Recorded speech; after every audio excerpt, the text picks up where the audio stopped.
She brings joy to every girl and every boy. Appalonia, the amazing storyteller.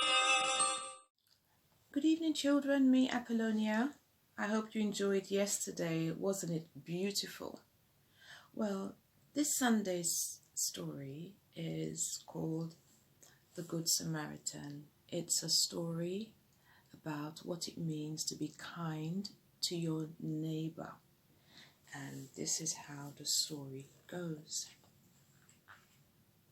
Jesus could see the man coming.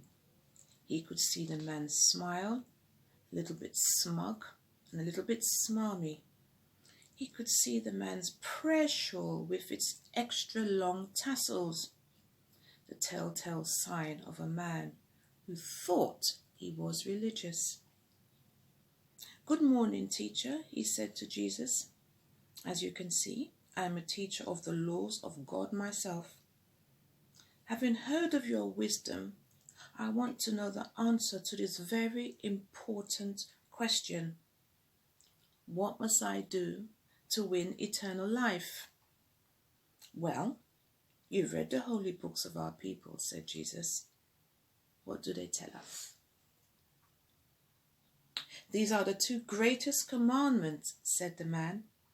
He put on his religious voice and recited, "Love the Lord your God with all your heart, with all your soul, with all your strength, with all your mind, and love your neighbor as yourself." "Quite right," said Jesus. "Do that and you will live." The man frowned. Jesus hadn't told him anything. He must think of another question if he was going to find out more about Jesus' teaching. Or, to put it more accurately, if he was going to find out more about what was wrong with Jesus' teaching. "Well, who is my neighbor?" he said. And Jesus told a story. And this is the story that Jesus told him. There was once a man who was traveling from Jerusalem to Jericho. He was on the lonely road that winds down through the bare hills of the wilderness. Suddenly, robbers came leaping down from their hiding place.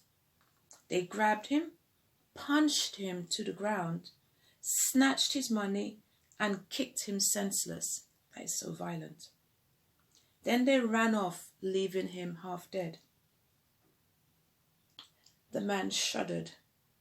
There were tales of all those kinds of attacks every week. It made an honest man like him afraid to go out. Jesus continued. It just so happened that a priest from the temple was going the same way.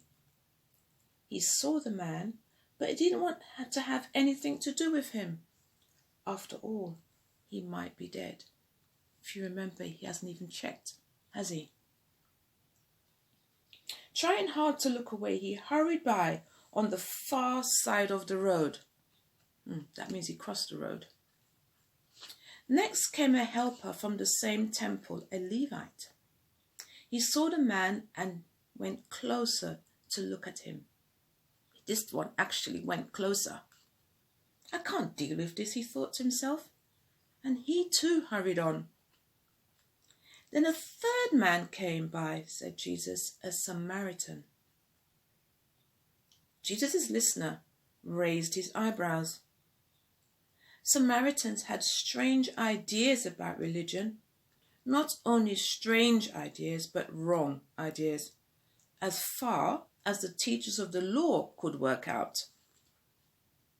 However, the Samaritan man saw this person, Jesus said, and felt sorry for him. He walked over and carefully cleaned the man's wounds before wrapping them in bandages. Then he lifted the man onto his own donkey and led him to the inn. There he took good care of him. The next day he had to travel on, but before he left, He dug into his purse and brought out 2 silver coins, which he gave to the innkeeper. "Take care of this man for me," he said. "If it costs you more than this, I will pay you when I come back this way."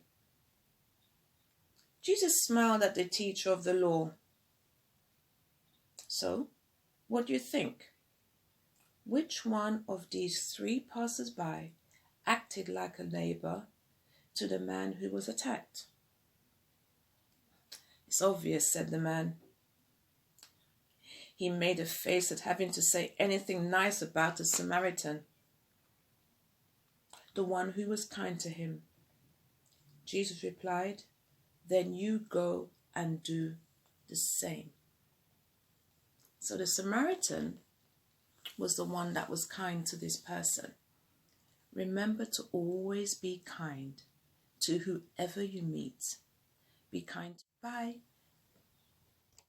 All books read by Appalonia The Storyteller are now available on No Ordinary Bookshop website on www.noordinarybookshop.co.uk. See you there!